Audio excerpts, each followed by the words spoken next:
आज एक ऐसे महापुरुष की चर्चा करेंगे जो थे तो मुस्लिम धर्म के पर सिखों के पवित्र ग्रंथ श्री गुरु ग्रंथ साहिब जी में उनकी वाणी दर्ज है।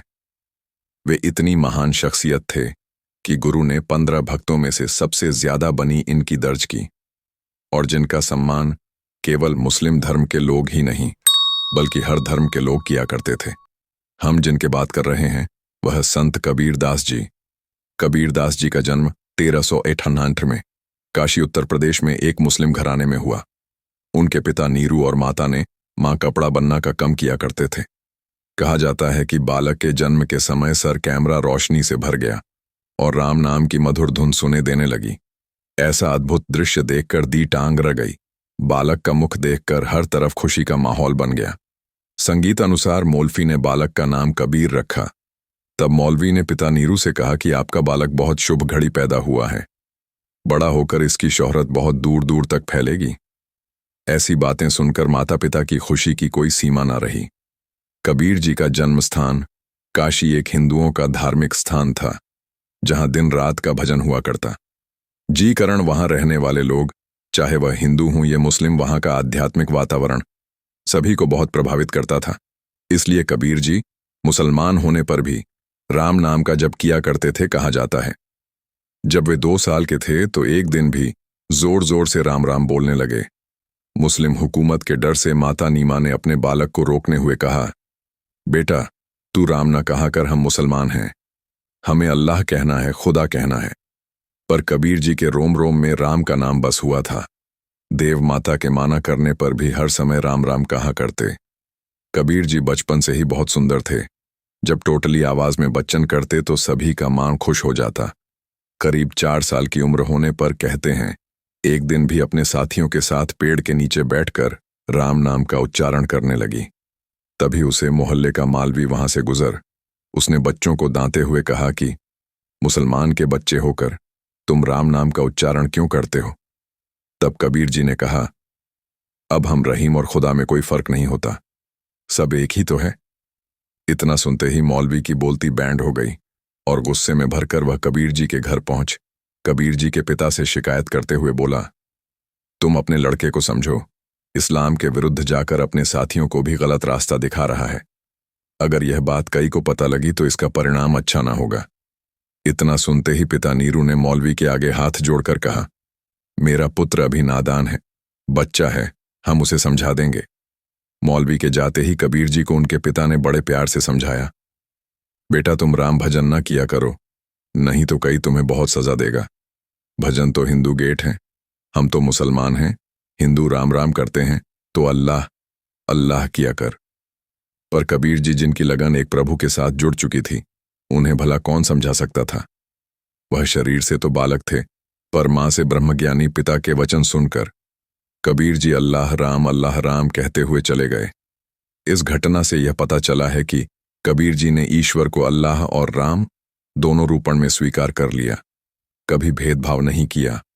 जितने भी महापुरुषों ने अवतार लिया है उनके उपदेश दुनिया सुनती है।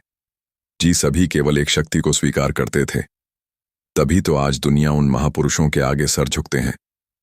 कैसे हैं? 6 साल की उम्र होने पर कबीर जी अपने माता पिता के कम में हाथ पटाने लगे। अपने बालों को कम करता देख से बहुत खुश होते। जब छोटे छोटे हाथों से वह मशीन के साथ कपड़ा बनना का कम किया करते तो उनसे कभी धागा ना टूटा।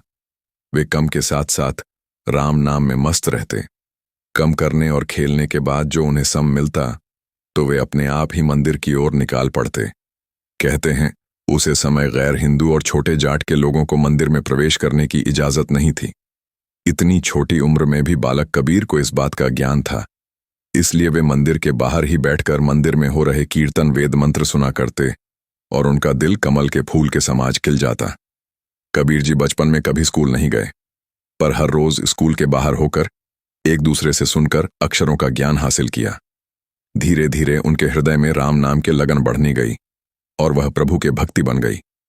राम नाम के भजन बनाकर गेट रहते मौलवी यह सब देखकर आज बाबला हो जाते, पर आज बाबला कबीर जी को कोई रोकना पड़ता। हालात ऐसी हो गई कि कबीर जी राम नाम के सिमरन में तो गए, पर उनका कोई गुरु ना था। जन्म छोटे जाट में होने के कारण कोई उन्हें अपना केला न बनाता। कहते हैं कबीर जी को 16 साल की उम्र में रैबिक ज्ञान तो हो चुका था। माँ बाप के साथ कामकाज में हाथ भी उठाया करते थे, पर गुरु धारण न कर अपने के कारण भी सदा व्याकुल रहते, क्योंकि वे जानते थे कि हरि प्रभु के दर्शन तो केवल सच्चा गुरु ही दिल सकता है।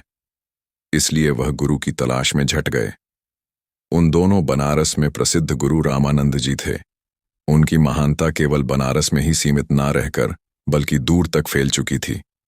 कबीर को जब गुरु रामानंद जी के बड़े में पता चला तो उन्होंने दृढ़ संकल्प कर लिया कि वे रामानंद जी को गुरु धारण करके रहेंगे।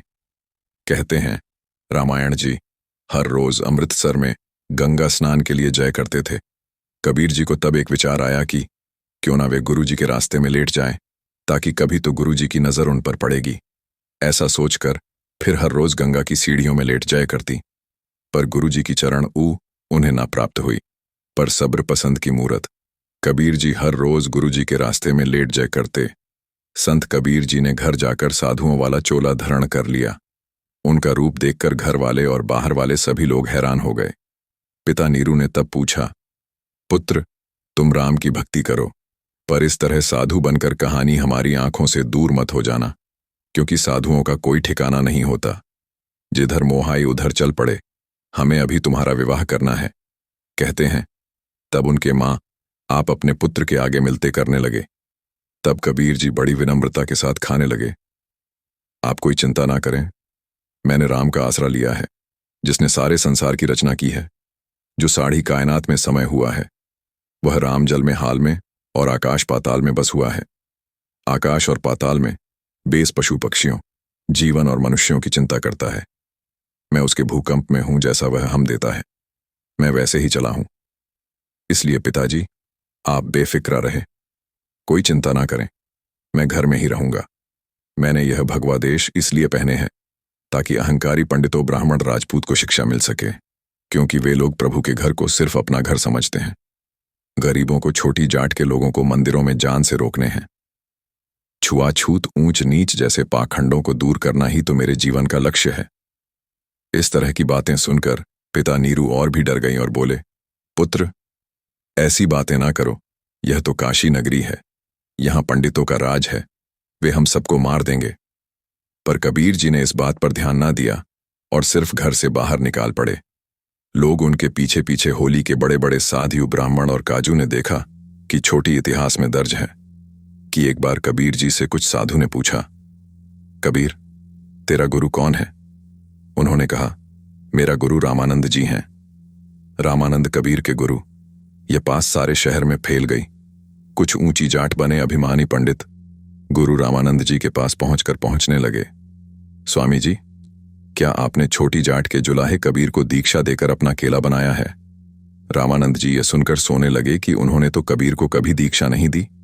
फिर वे बोले, तुम्हें जरूर ब्रह्म हुआ है, मैंने तो किसी कबीर को धर्म शिक्षा नहीं दी, आगे राम ही जान कहते हैं।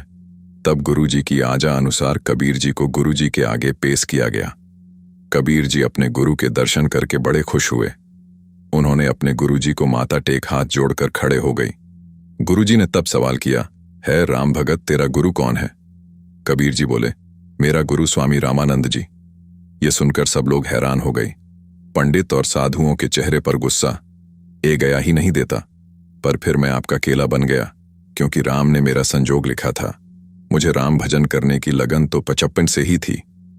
मैं राम राम का सिमरण करता। राहत मुझे बताया गया कि गुरु बिना गति नहीं हो। शक्ति हर इंसान के लिए गुरु धारण करना बहुत जरूरी है। मैं छोटी जाट से हूं, इसीलिए काशी में मुझे कोई अपना केला बनाने को तैयार नहीं था। मैं आखिर गंगा की सीढ़ियों पर आपकी अर में लेट किया और मुझे एक दिन आपके चरणों की ऊ प्राप्त हो गई। उसे दिन आपने मुझे कहा, उठो राम कहो। मैं राम खाने लगा। मैंने इसे ही गुरु मंत्र समझा। बस यही है मेरे गुरु धारण करने की सारी कहानी। गुरु रामानंद जी ने तब कबीर जी की आंखों में 3 लोग देखे। आत्मिक जीवन के जीव कबीर जी पहुंच चुके थे। उधर कोई तिलक यानी पंडित नहीं पहुंच सकता था। पंडित साधु और ब्राह्मण विद्या और जताभिमान के कारण नरक जीवन भोगनी के दोषी थे। वह तो ईर्ष्या निंदा जैसी खेलों में ही मस्त रहते। राम सिमरन का ज्ञान तो उन्हें जरूर था, पर अपने पर अमल नहीं। गुरुजी ने कबीर जी से कहा, कबीर तू मेरा बेटा है, मेरा केला है। मैं ऐसे चैनल को प्रकार बहुत खुश हूं। गुरुजी के मुख से ऐसे वचन सुनकर ऊंची छाती वाले साधु और पंडित किड़ गए, पर कुछ कर ना सके। कबीर जी उठे और राम भजन करते हुए आश्रम से निकालकर बाहर को चल पड़े, और उनके पीछे पीछे उनके श्रद्धालु कबीर जी साधु भी बन गए और जुबान से हर समय राम नाम जपते रहते, हाथों से अपना कामकाज करते रहते। उनकी महिमा साड़ी जुलाहा बिरादरी में फैल गई। हर कोई उन्हें सम्मान की नजर से देखने लगा। कबीर जी के माता पिता ने तब सोचा कि कबीर का विवाह करने पर वे ग्रस्त हो जाएंगे। यह जिम्मेदारी पढ़ने पर उनका मान टिक जाएगा और वे घर में ही टिक जाएंगे। इसीलिए उन्होंने लोई नमक लड़की से कबीर जी का विवाह कर दिया। माता लोई बहुत सुंदर और धार्मिक ख्यालों की स्थिति कबीर जी के साथ रहते रहते वह भी राम नाम का सिमरण करने लगी। कुछ समय बाद कबीर जी के घर एक पुत्र कमल और पुत्री कमल का जन्म हुआ करते और कपड़ा बुनकर मंडी में जाकर ले जाते। जो पैसे मिलते घर का गुजर कर लेते। इस प्रकार कबीर जी परमात्मा के भक्ति भी बन गए और ग्रस्त सिखों के पहले गुरु श्री गुरु नानक देव जी की जन्म सखी पढ़कर पता चला है कि एक बार श्री गुरु नानक देव जी उदासी के समय जब काशी पहुंचे तब उनकी कबीर जी के साथ मुलाकात हुई थी। कबीर जी ने अपने चेलों के साथ गुरु जी के उपदेश सुन और उनके बीच काफी समय तक ज्ञान की चर्चा हुई। कुछ इतिहासकार कहते हैं कि गुरु नानक देव जी के गुरु कबीर दास जी थे। यह कहना बिल्कुल गलत होगा, क्योंकि गुरु नानक देव जी तो खुद ही निरंकार का रूप थे। उन्हें निरंकार प्रभु से जो उपदेश मिलते वही शपथ ही उनका गुरु है, क्योंकि यह बात गुरु ग्रंथ साहिब जी में दर्ज सिद्ध गोष्ठ में भी आई है। जब सिद्ध होने गुरु जी से पूछा कि आपका गुरु कौन है, तो गुरु जी ने कहा, सबद गुरु सूरत, तूने संगीत नहीं है, खुद परमात्मा ही मेरा गुरु है। कबीर जी और गुरु नानक देव जी की इस अद्भुत मुलाकात का नतीजा यह हुआ कि गुरु जी ने कबीर जी की लिखी वाणी को श्री गुरु ग्रंथ साहिब जी में दर्ज करके उन्हें बड़ा सम्मान दिया। गुरु ग्रंथ साहिब में सभी भक्तों में से भगत कबीर जी की वाणी सबसे ज्यादा है, जिनके 2543 श्लोक और 52 आखिरी तिथि और 5 बार शामिल हैं। गुरु नानक देव जी ने उनकी बनी गुरु ग्रंथ साहिब जी में दर्ज करके उन्हें पूरे विश्व में जग जाहिर कर दिया। जैसे कि पहले भी बताया, समाज में जात पात छुआछूत का बहुत जोर था। उन्होंने जैकपॉट और ऊंच नीच का जोरदार खानदान किया। फिर लोगों को उपदेश देकर पपिया और अज्ञानियों को भक्ति का रास्ता दिखाए करते। उनके पास हमेशा जिज्ञासु लोग बैठा करते। उन्होंने ऊंची जाति पर अभिमान करने वालों का जोरदार विरोध किया। इस कारण छोटी जाति के लोग सबसे ज्यादा संख्या में कबीर जी की संगत में पहुंच करते थे। वही संगत धीरे धीरे पंथ का रूप धारण करती गई, जो आगे चलकर कबीर पंथ कहलाए। यह पंथ आज भी कायम है। कबीर जी अपने उपदेश में संतों को कहा करते थे कि इस जगत को केवल एक सराय समझो। यहाँ किसी ने स्थायी रूप से नहीं रहना। हर जीव को नेकी, भक्ति और सच्चाई के रास्ते पर चलना चाहिए। जब तो जन्मत और मरता है, केवल निक कर्म ही हमेशा उसके साथ रहते हैं। पुत्र, पत्नी, दौलत, ये सब यही रजाना है। प्रभु हरि की भक्ति करने से उसे एक निरंकार प्रभु के साथ मिल जाओगे तो सारे करेंगे, अपने आप ही रस हो जाएंगे, किसी तरह की चिंता नहीं रहेगी। जैसे कबीर जी ने अपनी वाणी में लिखा था, कबीर जिस करने से जग डेयर, मेरे मां आनंद करने ही ते पी है। पूर्ण परमानंद, जिसका अर्थ है सारी दुनिया शारीरिक मौत से डरती है, मौत का नाम सुनते ही घबराती है, पर करने के बाद ही तो भगवान की प्रताप होती है। भाव है कि इस शरीर के साथ मोह नहीं करना। आत्मा और शरीर एक जैसे प्रतीत होते हैं, एक ही रूप लगता है, पर इनका संबंध अलग अलग होता है। 5 तत्वों से बना शरीर यही से प्राप्त करता है और इसी धरती पर ही छोड़ देता है, पर जीवात्मा तो करने से पैर है, अमर है। इतिहास में दर्ज है कि भगत कबीर जी 120 वर्ष की उम्र में मगर उत्तर प्रदेश की धरती पर सन 1518 में ज्योति ज्योत सम गई थी। मगर की दूरी काशी से लगभग 240 किलोमीटर की है। कबीर जी ने अपना शरीर त्यागने के लिए मगर की धरती ही क्यों चुन्नी, इसके पीछे भी इतिहास जुड़ा है। उसे समय की धरना थी। जो मनुष्य काशी में मरता है वह सीधा स्वर्ग जाता है, और जो मगर की धरती पर मरता है उसे नरक जाना पड़ता है। तब वहां के राजा बलदेव, जो उनके खास सेवक बीर जी पहुंच चुके थे, उधर कोई तिलक यानी पंडित नहीं पहुंच सकता था। पंडित साधु और ब्राह्मण विद्या और जताभिमान के कारण नरक जीवन भोगनी के दोषी थे। वह तो ईर्ष्या निंदा जैसी खेलों में ही मस्त रहते। राम सिमरन का ज्ञान तो उन्हें जरूर था, पर अपने पर अमल नहीं। गुरुजी ने कबीर जी से कहा, कबीर तू मेरा बेटा है, मेरा केला है। मैं ऐसे चैनल को प्रकार बहुत खुश हूं। गुरुजी के मुख से ऐसे वचन सुनकर ऊंची छाती वाले साधु और पंडित किड़ गए, पर कुछ कर ना सके। कबीर जी उठे और राम भजन करते हुए आश्रम से निकालकर बाहर को चल पड़े, और उनके पीछे पीछे उनके श्रद्धालु कबीर जी साधु भी बन गए और जुबान से हर समय राम नाम जपते रहते, हाथों से अपना कामकाज करते रहते। उनकी महिमा साड़ी जुलाहा बिरादरी में फैल गई। हर कोई उन्हें सम्मान की नजर से देखने लगा। कबीर जी के माता पिता ने तब सोचा कि कबीर का विवाह करने पर वे ग्रस्त हो जाएंगे। यह जिम्मेदारी पढ़ने पर उनका मां टिक जाएगा और वे घर में ही टिक जाएंगे। इसीलिए उन्होंने लोई नमक लड़की से कबीर जी का विवाह कर दिया। माता लोई बहुत सुंदर और धार्मिक ख्यालों की स्थिति कबीर जी के साथ रहते रहते वह भी राम नाम का सिमरण करने लगी। कुछ समय बाद कबीर जी के घर एक पुत्र कमल और पुत्री कमल का जन्म हुआ करते और कपड़ा बुनकर मंडी में जाकर ले जाते। जो पैसे मिलते घर का गुजर कर लेते। इस प्रकार कबीर जी परमात्मा के भक्ति भी बन गए और ग्रस्त सिखों के पहले गुरु श्री गुरु नानक देव जी की जन्म सखी पढ़कर पता चला है कि एक बार श्री गुरु नानक देव जी उदासी के समय जब काशी पहुंचे तब उनकी कबीर जी के साथ मुलाकात हुई थी। कबीर जी ने अपने चेलों के साथ गुरु जी के उपदेश सुन और उनके बीच काफी समय तक ज्ञान की चर्चा हुई। कुछ इतिहासकार कहते हैं कि गुरु नानक देव जी के गुरु कबीर दास जी थे। यह कहना बिल्कुल गलत होगा, क्योंकि गुरु नानक देव जी तो खुद ही निरंकार का रूप थे। उन्हें निरंकार प्रभु से जो उपदेश मिलते वही शपथ ही उनका गुरु है, क्योंकि यह बात गुरु ग्रंथ साहिब जी में दर्ज सिद्ध गोष्ठ में भी आई है। जब सिद्ध होने गुरु जी से पूछा कि आपका गुरु कौन है, तो गुरु जी ने कहा, सबद गुरु सूरत, तूने संगीत नहीं है, खुद परमात्मा ही मेरा गुरु है। कबीर जी और गुरु नानक देव जी की इस अद्भुत मुलाकात का नतीजा यह हुआ कि गुरु जी ने कबीर जी की लिखी वाणी को श्री गुरु ग्रंथ साहिब जी में दर्ज करके उन्हें बड़ा सम्मान दिया। गुरु ग्रंथ साहिब में सभी भक्तों में से भगत कबीर जी की वाणी सबसे ज्यादा है, जिनके 2543 श्लोक और 52 आखिरी तिथि और 5 बार शामिल हैं। गुरु नानक देव जी ने उनकी बनी गुरु ग्रंथ साहिब जी में दर्ज करके उन्हें पूरे विश्व में जग जाहिर कर दिया। जैसे कि पहले भी बताया, समाज में जात पात छुआछूत का बहुत जोर था। उन्होंने जैकपॉट और ऊंच नीच का जोरदार खानदान किया।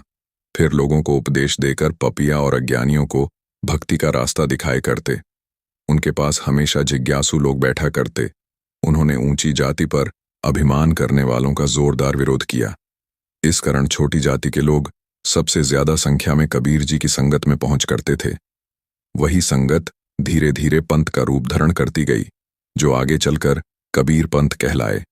यह पंथ आज भी कायम है। कबीर जी अपने उपदेश में संतों को कहा करते थे कि इस जगत को केवल एक सराय समझो। यहाँ किसी ने स्थायी रूप से नहीं रहना। हर जीव को नेकी, भक्ति और सच्चाई के रास्ते पर चलना चाहिए। जब तो जन्मत और मरता है, केवल निक कर्म ही हमेशा उसके साथ रहते हैं। पुत्र, पत्नी, दौलत, ये सब यही रजाना है। प्रभु हरि की भक्ति करने से उसे एक निरंकार प्रभु के साथ मिल जाओगे तो सारे करेंगे, अपने आप ही रस हो जाएंगे, किसी तरह की चिंता नहीं रहेगी। जैसे कबीर जी ने अपनी वाणी में लिखा था, कबीर जिस करने से जग डेयर, मेरे मां आनंद करने ही ते पी है। पूर्ण परमानंद, जिसका अर्थ है सारी दुनिया शारीरिक मौत से डरती है, मौत का नाम सुनते ही घबराती है, पर करने के बाद ही तो भगवान की प्रताप होती है। भाव है कि इस शरीर के साथ मोह नहीं करना। आत्मा और शरीर एक जैसे प्रतीत होते हैं, एक ही रूप लगता है, पर इनका संबंध अलग अलग होता है। 5 तत्वों से बना शरीर यही से प्राप्त करता है और इसी धरती पर ही छोड़ देता है। पर जीवात्मा तो करने से पैर है, अमर है। इतिहास में दर्ज है कि भगत कबीर जी 120 वर्ष की उम्र में मगर उत्तर प्रदेश की धरती पर सन 1518 में ज्योति ज्योत सम गई थी। मगर की दूरी काशी से लगभग 240 किलोमीटर की है।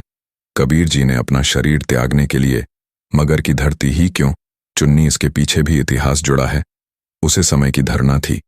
जो मनुष्य काशी में मरता है वह सीधा स्वर्ग जाता है और जो मगर की धरती पर मरता है उसे नरक जाना पड़ता है। तब वहां के राजा बलदेव जो उन